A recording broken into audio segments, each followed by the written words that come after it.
All right, everybody. So we're going to go ahead and I'm going to share my screen and we're going to get back into the talking about socialization from chapter 3. So agents of socialization are really any kind of group or social context in which processes of socialization take place. So you're going to talk about this in the sense of all your institutions are agents of socialization. So your family, your school, your religion, your jobs, your social groups, your peers, the media you consume, all of these things are products of socialization, right? They are agents of socialization in the sense that they will teach you how to be a human in your world, right? They're going to teach you all of the rules. They're going to teach you the values. They're going to teach you, good, bad, or otherwise, the consequences that you might acquire for your actions. And so your primary form of socialization, especially as a young person, is going to be your family, right? When you are really, really young, say like infancy to preschool, most of your socialization is going to happen at home. It's going to happen with your family. They're going to teach you what to dress. They're going to teach you how to act. They're going to teach you everything you need to know. And the second really is going to be school, especially in a young children's life. But as you get older, those agents of socialization kind of change order, because especially when you are then a young adult out of the house or you're at college, your family's not going to be your primary agent of socialization anymore. It might be your school, it might be your workplace. It definitely is going to be your peer groups are going to be up there on your agents of socialization, because that's going to again reinforce your values, because you're picking essentially the things that have mattered to you, that you've been taught matter, that you've been taught are valued, and or you want to push against what particular maybe norms and values that you learned as a child, right?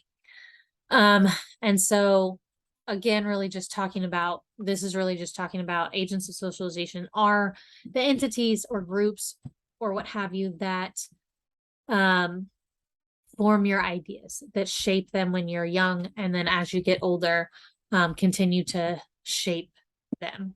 Hold on. There we go. In family. So in modern societies, most early socialization again occurs in that nuclear family context. A nuclear family is the family group consisting of an adult or an adult couple and their dependent children. And this is not always mother and father. This sometimes is grandparents, sometimes it's aunt and uncle, sometimes it's foster parents, sometimes it can be a whole variety of adults that are looking after dependent children, and dependent children just being essentially those that are relying on them and or are financially tied to them. The centrality of family as an agent of socialization has changed throughout history, right? So socialization largely happens in the family because we have valued these nuclear families in American society in a way where maybe other societies and or other groups and other cultures would have had less of a nuclear family specifically and more of a multi-generational family or multi-family units raising children together. So these are all going to look differently in those societies. But currently in the US, the majority of this is nuclear family driven at this point. Schools are another important, again, socialization agent, and you learn a lot about how you interact with other humans outside of your family. In this particular social setting, you learn about the rules of society, you learn about history of that society to an extent. You learn about the things that they value. You learn about math. You learn how to read and write. So you learn how to start interacting with your society in meaningful ways through language. But on top of that, you also learn the hidden curriculum, which are traits or behaviors or attitudes that are learned in school that are not included in formal curriculum, but end up like coming up. So you're going to learn about gender differences. You're going to learn about interactions. You're going to learn about, to an extent, how different sexualities are treated differently and or reinforced or affirmed, right? Or as reaffirmed as different or reaffirmed as a positive interaction. You're going to learn about when and where and how violence is done. You're going to learn about racial differences. You're going to learn about cultural differences. You're going to learn about how individuals with different language or from different backgrounds are going to be treated differently. You're going to learn about how, like, all of these things are not things that necessarily are in the curriculum for that education, especially in the young ages, but they're still going to be part of what is taught, right? And teachers' reactions affect the expectations children have on themselves, which then in turn become linked to their job experience when they leave school, and or their how they interact in a social way with just individuals that they know. That's also going to form how they prioritize people and who they pick as their peer group, which is really just friendships that a friendship group composed of individuals of similar age and social status. And you're going to see a lot of peer relations that have significant effect on childhood, especially in adolescence. And you're also going to see peer groups tend to be very similar individuals. They're not as randomized, right? You're going to find people that you have things in common with, because that's going to be the starting point of that peer relationship. And the problem with that becomes then that sometimes get insulated in that bubble. And then your social experience is only derived out of those who look, act, think like you. And if that happens, then how do you look, act, and think about those who don't look, act, and think like you, right?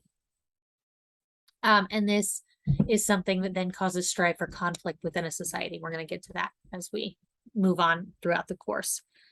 They also play an important, peer groups also play an important role in changing of norms. So again, as you're transitioning from one particular social setting to another, you're going to end up with new peer groups, and or your peer groups are going to end up being influenced by other peer groups. And those things are going to change the normatives within yourself, within how you understand society, and within how you understand your environment around you. Mass media. So media is always going to influence the people that watch it, right? Mass media is anything that is printed and came to include any electronic communication via radio, television, records and videos, and or anything internet related. It's really rare for an American who goes to go a day or even an hour without reading an article, watching a video, listening to a podcast, etc. We have made media so ingrained into our societal understanding of the world, and it's become such a normative to be engaging with that media regularly and often consistently, that it really has influenced us, positive and negative ways, but it's influenced us in how we interact with society. Again, and this is giving a statistic about smartphones and how many people check their phone. We're all kind of guilty of this, right? And even on those days where we're like, you know what, I'm not going to do it as much, there's still something that pops up on that stupid phone, and then you have to look at it, and then you have to investigate and figure out what it's talking about, or oh man, or you have to share whatever it is with somebody else, or et cetera, et cetera, et cetera. But media has a particularly influential part in shaping our beliefs, our behaviors, our social interactions, our relationship with children, teens, and young adults. And sometimes it has particularly influential ways of putting a standard on situations that aren't realistic, right? So I love to use this example. Let's use the example of romantic comedies, okay? These movies are very formulaic, right? They have followed this particular trend where there's, two people, they end up liking each other, they start flirting or whatever.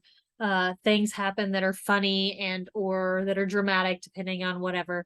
There's conflict, and then all of a sudden the characters get together and all is right with the world, and then the movie ends, right? Usually with very little context to what happens after they actually are in a relationship, the relationship itself, and really with these really dramatic undertones of, and don't get me wrong, That doesn't mean they're not funny. That doesn't mean they're not cute movies. That doesn't mean they're not movies that I don't fall into as well, right? But what it means is that there's this expectation of this is what those relationships are supposed to look like. And those expectations are not necessarily built in a realistic, like, a romantic comedy is not a realistic expectation for a relationship. A, because it doesn't actually show the relationship generally. And B, it shows only like super small snippets of any kind of forming of a relationship and only specific situations to draw the plot line along. But what happens is that it impacts the way in which those viewers view and understand how relationships should be formed. And especially when you talk about teenagers and gender roles and how and sexuality within those romantic comedies, I can count on, like, in main media, I can count probably on both my hands, if that, the number of romantic comedies that surround queer relationships, right? So that expectation then is heteronormativity. It's a man and a woman, and they're going to fall in love, and it's going to be this like ridiculous thing with fireworks and rainbows and butterflies and cupcakes, right? Like it doesn't show that those take work and that those gender roles then impact the relationship moving forward, and it doesn't show how that relationship has to build and keep working. It doesn't show all of the nitty-gritty little things that are part of a relationship, right? It might show the happy fun stuff, but it rarely shows the work that's involved and or the communication that's involved and or et cetera, et cetera, et cetera, right? But that impacts, again, how people perceive that particular thing. And as media can teach children about topics with which their parents may be less familiar or comfortable, and or it can provide information and even a sense of solace for children who may be lacking support in their own community. So there is also, especially as we grow into newer TV shows, a good example of this is She-Ra, right? So you're a young kid or whatever, and you're watching She-Ra, the newer She-Ra on Netflix, right? You're gonna see a wider variety of personalities, of family dynamics, of there's a lot of queer going on in that, whether it be gender, whether it be sexuality, whether it be like whether it be maybe some neurodivergency in that, whether it be shapes of responsibilities, whether it be how we deal with unfortunate outcomes. All of these things have very different looks and feels in some of the more modern shows than maybe they did in shows that I watched when I was a kid, right? And that will give some solace for some individuals who can find likeness in characters that maybe wouldn't be in their normal social settings. And that allows children and humans just in general to feel seen, visible, heard, appreciated, etc. That makes sense. So we're going to talk about violence. The level and number of media sources portraying extreme violence has only increased over time. Witnessing violence, whether in person or via reported images, increases the chance that the child will behave aggressively. And there's research on both ends of this spectrum, but even without it changing your behavior to an aggressive form, it also changes your perception of the ugliness, the outcomes of violence, right? So there's very little consequences generally for the violence that currently impacts on TV. There's very little understanding of what happens past that violence. And there's very little centering of the experiences of the victim post those traumas, right? It's just, hey, we're going to shoot the bad guys and that's the end of it. It doesn't talk about the lasting impact that has or what have you. And what that does is set up a world that gets kind of numb to violence, and it also gets kind of numb in a way that doesn't allow for the survivors of actual trauma in real life to get the empathy that is needed in order to understand their circumstances and or build a society where their circumstances are no longer a viable option for people. And again, we'll probably get into that more as we move forward in the course, but it's something to think about as you watch some of the media that you have, watching for different particular norms and biases that happen that are probably not for the best and probably not benefiting society as well. And how those things, especially the younger you are with those more concrete understandings of the world, might make the world, might make even something like violence very, like, there's not as abstract thought about this. Oh, okay, well, this person hurt me, so I can go be violent to them. That's concrete, right? But the lasting impact and the situational context for that is not necessarily something that is portrayed well in media settings, if that makes sense. Work. So work is also an environment that poses unfamiliar demands, perhaps calling for major adjustments in a person's outlook or behavior. So work socializes you in a way that is different because the relationship is not necessarily there to benefit you. And that's something different than maybe, say, school or maybe home or some of the other institutions that, as we move through life, become our agents of socialization. Work becomes a different kind of things because you have to understand that work is for a particular fashion, whether it is something, whether it's your dream job or not, you're still there primarily to do that and get means in order to live and do other things in society, right? But it also means that you must familiarize yourself with the task. It means you have to understand the cultural norms within that particular dynamic. And you have to learn how to feel or display socially acceptable emotions at work. So there's going to be context for which you can understand the world and how you can interact with it based on that job's understanding and cultural context. All right. So social roles are really just expectations of an individual in a given status or position. So those are the things that we're supposed to do once we do these things. So a perfect example, as a college student, you are socially expected to show up for class, to get your assignments in, to study, to read, to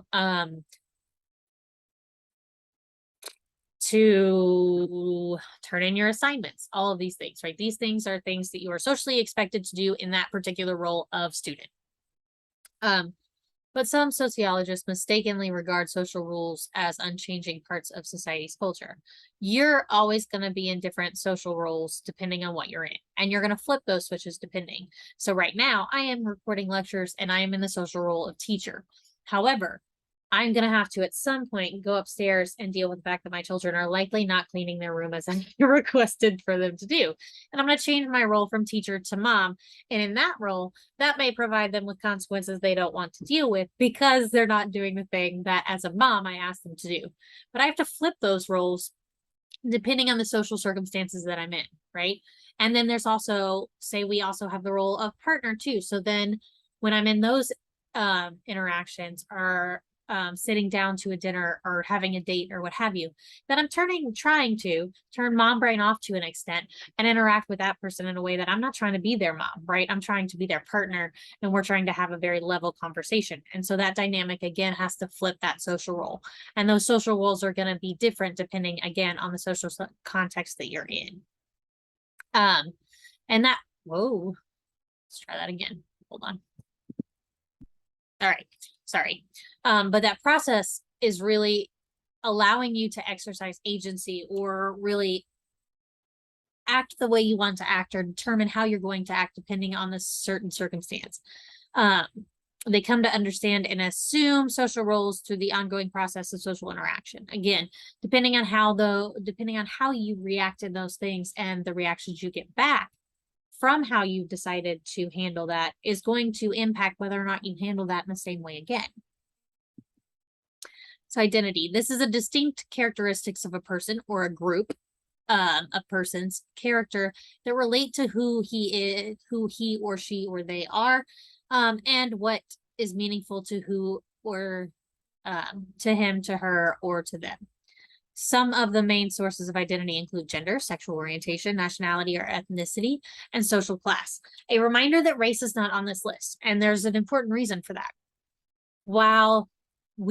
Because identity is something that we give to ourselves. It's something that we carry and are impacted by. However, race, and even to an extent social class, I would put in this other one too, but we also have things that are thrust upon us that are not choices, that are not things that we necessarily have control over, and those are have less agency involved in them because they're socially ascribed to us, meaning that they are given to us by society, and society has determined how that's going to interact with my daily choices, my daily options, etc.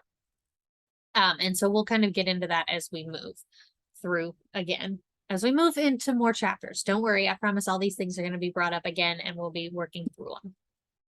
Social identity are the characteristics that are ascribed to an individual by others, right? So these are different than your identity. You have your identity that you ascribe to yourself, and then you have your social identity, which are things that are ascribed to you. These are essentially social statuses that have different options, opportunities, etc., depending on who you are in reference to other people.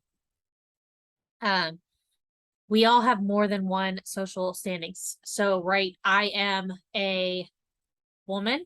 I am a cis woman at that. I am a queer woman. I am a mother. I am a teacher. I am of the working class. I am college educated. I am white, which should have probably been one of the first things I said because that has the most impact on how I operate through society. I am 35. So my age also impacts how I do this. All these different identities, right? Meld up into one human that is me, and then walks through society in particular ways depending on the situation because of those identities, right? I'm going to operate in society differently than somebody with different identities than myself, if that makes sense. And again, we'll talk about this over and over and over again because this particular idea of what's called intersectionality, or the melding of multiple of those identities, that positionality that I hold, those identities that I hold, and their particular way they intersect impacts how I operate in society. And again, I'll use this probably regularly, and I'll use myself as an example because it's easier to talk about my own experiences than to assume experiences of someone else with multiple other different identities, if that makes sense. Self-identity is the ongoing process of development and definition of our own personal identity through which we formulate a unique sense of ourselves and our relationship to the world around us. That's not always a fun process, just for the record. Sometimes we realize that how we view ourselves doesn't equate to how society is going to treat us. And sometimes that process has to be, part of that process has to be acknowledging that the world is going to treat you one way and you're going to want to be treated a different way, right? If at any one time people's identities are largely informed by their membership in broad social groups, bound by social class or ethnicity, they are now more multifaceted and less stable. So we're going to talk about the fact that, again, how all of these identities intersect, impact the groups we're part of, impact how we're treated within these groups, impact how we're treated in other social circumstances. And again, we'll reinforce that and we'll get into that as we move forward. Today, we have unprecedented opportunities to create our own identities. For example, I'm a Trekkie. That's okay. I love Star Trek. I'm kind of a nerd. I kind of dig that. But again, the fact that that's part of my identity is attributed to the social group of being Star Trek nerds with other Star Trek nerds. And we call ourselves these things because of that social network and that social group in which we're part of, if that makes sense. So agents of socialization play an important role in how children learn gender roles. I have an entire course on gender, specifically talking about gender socialization, the pushback for that, the impact of that. There's norms and expectations of how someone should behave as a female or male, but they don't always match, right? Gender socialization, again, is that learning of gender roles through societal factors such as schooling, the media, family. Specifically, talking about the consequences and repercussions should you not behave in a societally acceptable way for your gender. And I could talk about this for a long time. So we're going to leave it at that. And again, there's a chapter in here that I think deals with gender more, and we'll get into things when we get into that chapter. So studies show that mother-infant interaction shows differences in the treatments of boys and girls, even when parents believe their reactions are both or the same. So it also talks about adults asked to assess the personality of a baby, give different answers depending on if they're boy or girl. So we put assumptions. So, okay, we put assumptions on an infant that has no ability to cognitively understand what gender would even be, because at this point they're still working on how do I eat and can I hold my head up, right? Like that's where their brain power is going, but we assume that they're going to be all of these particular things based on an assumption of gender due to what particular body parts come out with that child has. We assume things like whether they'll be assertive, whether they'll be a boss one day, whether they'll be an athlete, whether they'll be whether they'll like frilly things. We assume all of those things on an infant that literally can't get their thumb to their face. Okay? Like that's what they're working on. So at this point, they have no idea or no concept of what you're talking about. And yet we assume that they have all of these things, right? And that's something that as a society impacts those kids in a very big way, because then those assumptions are translated into norms and values that the parents reinforce by what we're dressing them in, what we give them options to dress in, what colors those things have, what personality traits, what emotions they're allowed to express, how they're allowed to express those emotions. All of those things get regulated to a point where then all those assumptions that infant was given are basically the only options that child has to engage in the world up until the point in which they have other options in front of them, right? And so if you only buy them frilly dresses and assume they were going to be a very frilly person, and that's the only understanding or way they understand clothing at 2 or 3, then they're going to probably wear those frilly dresses. And that's probably going to reinforce the fact that assumption of, well, yeah, see, they like frilly dresses. Well, that's the only thing they had as options. So of course they do, right? So, and that's kind of how gender gets reinforced, is if you only give a young boy the option to be something like an athlete, or to be something like a boss, or to be something like a fireman, or to be something like these very big roles, but you don't give them the option to play with the doll and be a parent, then when they get to that stage, how do they be that, right? You have to give them examples, options, opportunities to understand all of the roles they may play when they get older, or all of the options that they have as a human being to express emotions and understand the world. I mean, it gets hard because we have as a society gendered every possible item we have to do so. And we'll get into that again more when we get older. Gender learning by infants is almost certainly unconscious, because again, these kids at this age are not capable of that kind of cognitive processing. Before a child can accurately label itself as either a boy or girl, it receives a range of preverbal cues. Again, we just talked about that a lot. Male and female adults usually handle infants very differently because they're, again, reaffirming the gender roles that they were taught to the child to give them the gender roles that they think they are assumed and natural inherent. Children have partial understanding of what gender is by the age of 2. By age of 5 or 6, children know that everybody has a gender and that sex differences between boys and girls are anatomically based and assumed as inherently inevitable. Children's earliest exposure to what it means to be male and female comes from their parents. And again, this comes from opportunities in dress, opportunities in what your room is set up with, opportunities, all of these things. From the time the children are newborns, parents interact with their daughters and sons differently. As children become toddlers, parents engage in more rough and tumble play with boys and more give and take conversations with girls. Even the way that they communicate is taught to be different. For example, the children's books, TV, and games also reinforce binary gender roles. Cultural analysis have found that blue is for boys, pink is for girls divide in the 20th century social construction. In recent years, the notion of gender neutrality in toys has gained popularity.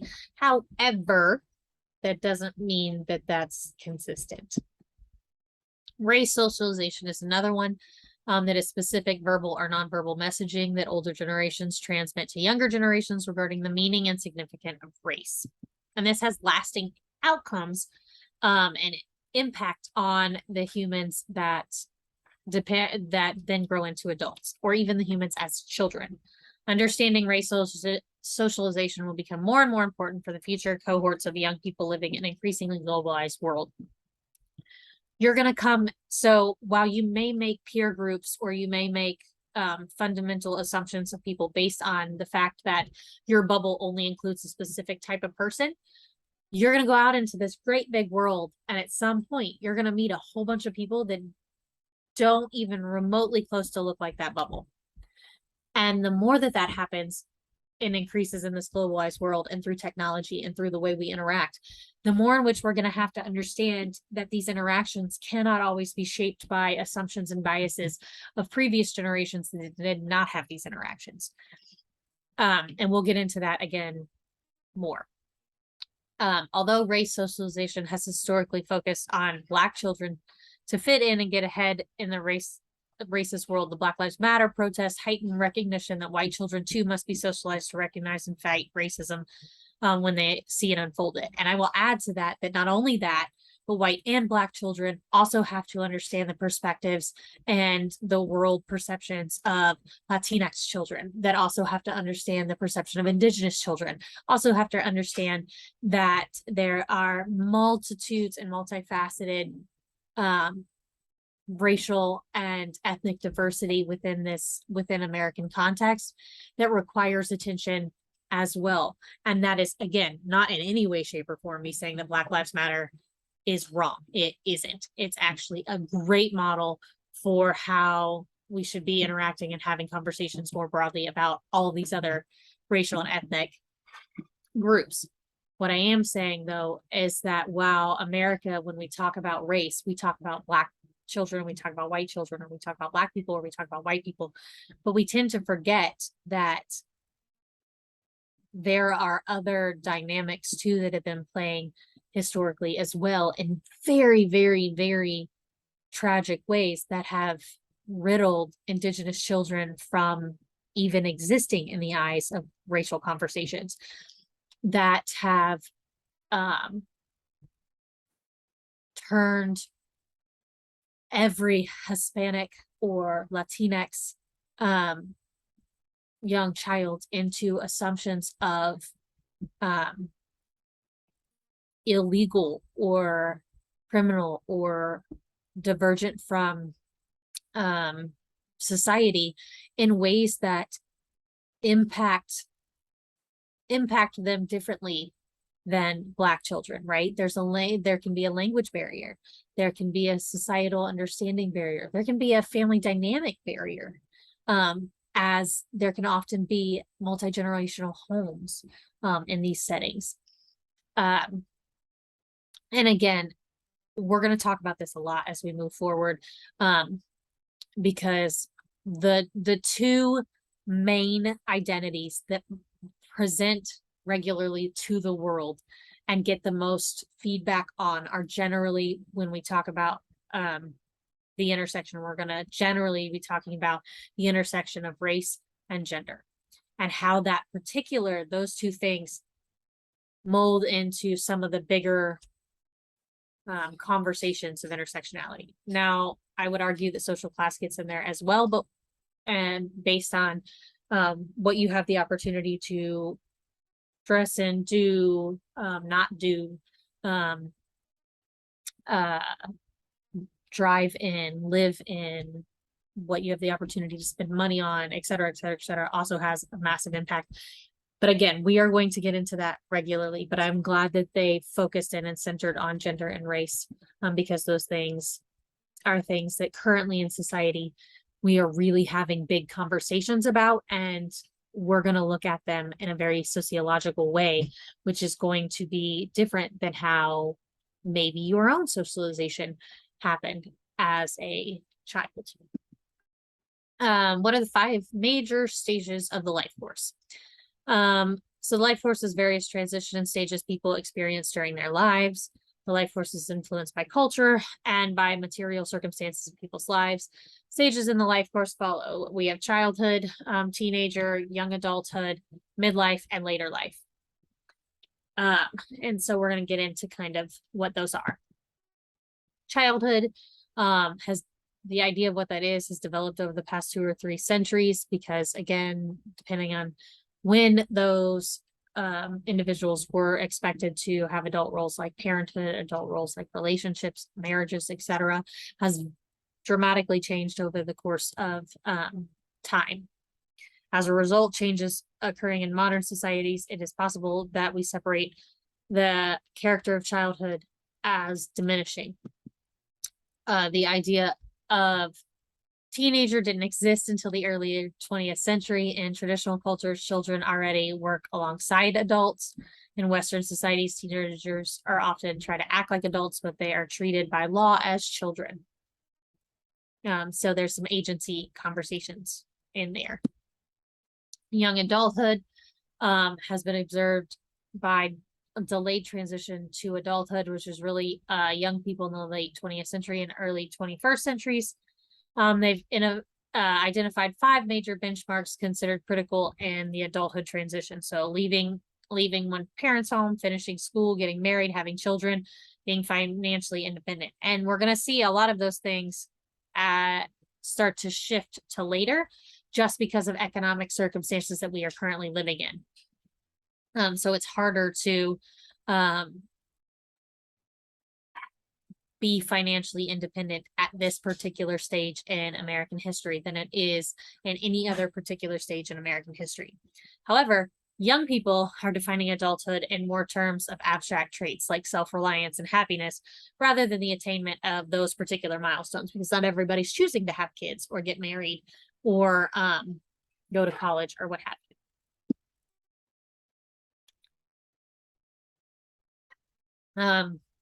Midlife or middle age is that stage between young adulthood and old age. It's generally believed to fall between the ages of 45 and 65. Yay, I'm not there yet. However, this age range is not fixed, and one's entry into midlife tends to be signaled by the social rules one adopts or relinquishes.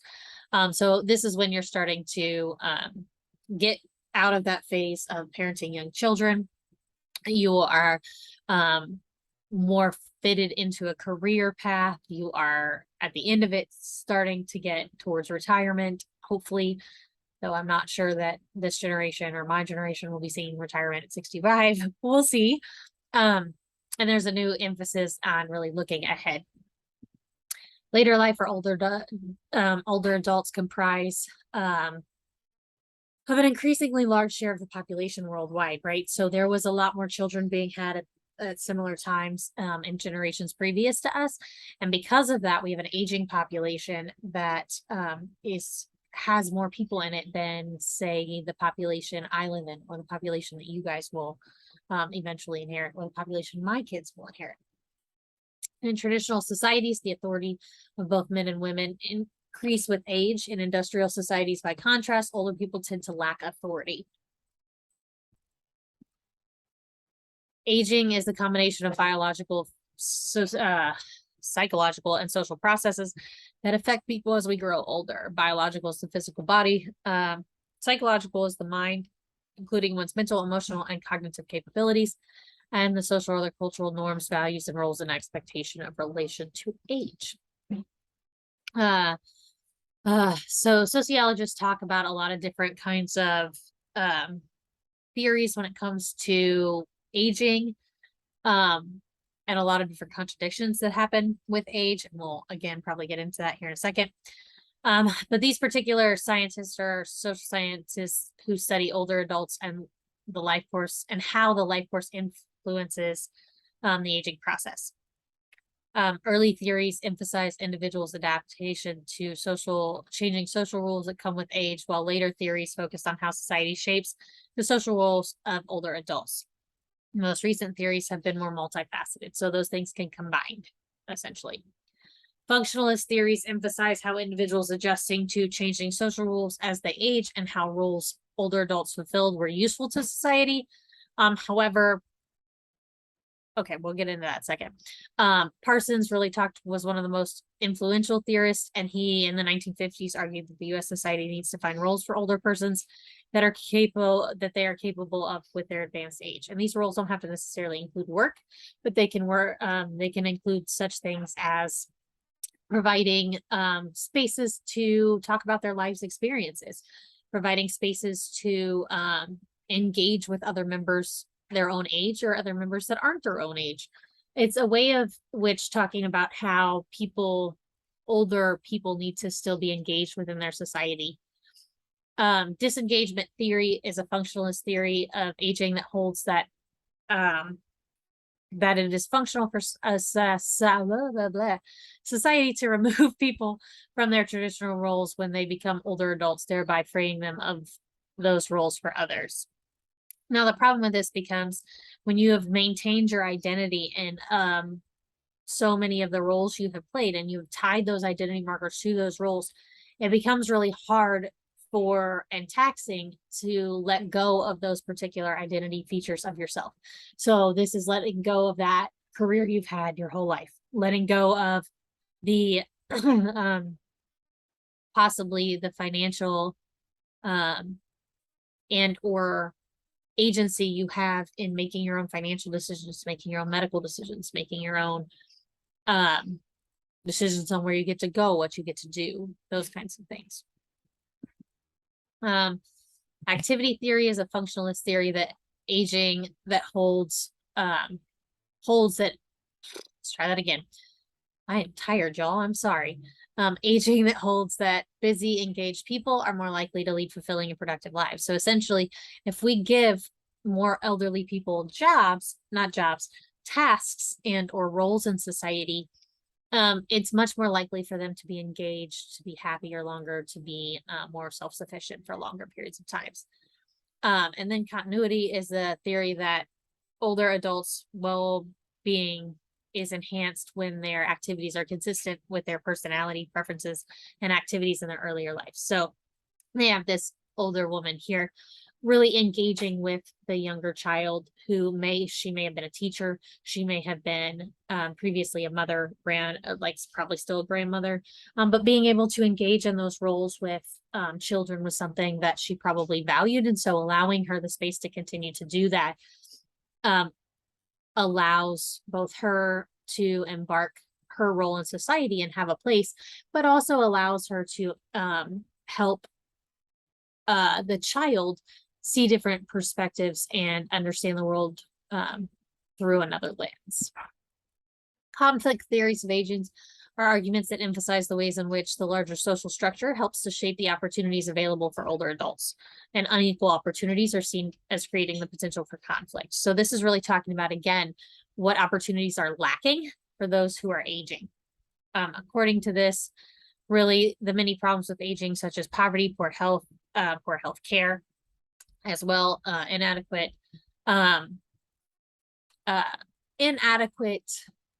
means in order to assess the things that come with aging. The life course, the various transition and stages people experience during their lives. So according to life course perspective, the aging process is shaped by historical time and place. The most important theme of the life course perspective is that aging is a lifelong process, right? So we age through the whole thing, and depending on our age, we're going to have different opportunities, perspectives, and roles that we play in society. All right. We're going to talk about America's older adults real quick, and then I think that's the end. I could be wrong, but we'll check it out. As people live to increasingly older ages, the age 65 plus population is becoming diverse in terms of the age itself. Young old is for essentially 65 to 74. Old is 75 to 85, and oldest old is the term for 85 or older. Now, the terms themselves have some to them, right? They feel kind of icky, right? And I think that terminology will not age well. But we will see how we start to talk about these populations in different ways. Also, as medical advancements continue and more individuals of these age can be a more active role in society because of modern healthcare and access to it, hopefully. There will be, I think, different conversations about these agings, especially the 65 to 74, where they're still can be very active and still can be a very big part of society. Social, economic, and psychological differences among these groups are linked to the effects of aging, but they also may reflect one's birth code. The prevalence for chronic disabilities among older adults has declined in recent years, and most older adults rate their health as reasonably good and free of major disabilities. In 2015, nearly 1/3 of all people 65 or older who live independently reported suffering from arthritis, 29% heart disease, and 27% had diabetes. So again, there are health concerns, but comparatively to other points in history, we are living longer with healthier lives. 93% of older Americans are covered to some extent by Medicare. However, because the program covers about half of the total healthcare expenses of individuals 65 and older, 62% of older people supplement Medicare with some other type of insurance if they can. The problem here is that those that can't generally fall into economic ruin based on the fact that their Medicare doesn't always cover everything that they need, and with aging comes to an extent the also aging of the physical form, which causes a need for medical intervention at times. With the median cost of private room in a nursing home is now over $102,000 a year. Non-poor older adults, people who require such institutionalization, may find their lifetime savings quickly depleted. Also, when we're talking about this particular entity, that's a lot of back pay you have. So if you're living your life in economically just being able to make it paycheck to paycheck most of your life, which happens to a large portion of the population, then you're going to end up never at a ability to pay for those private rooms in nursing homes. You're going to have to figure out another source of living, possibly multi-generational living with family members, possibly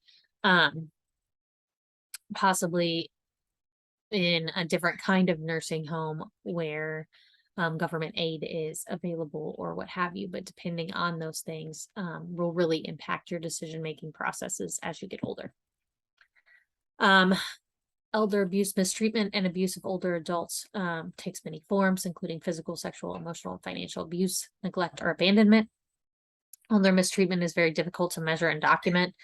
Worldwide, it's estimated that 15.7% of older adults experience some form of abuse in a community setting. Most mistreatment is perpetuated by someone other than a family, other than the immediate family. One common stereotype about older adults is that they're socially isolated. This is not true. The majority of older people, 4 out of 5 older persons, are have living children.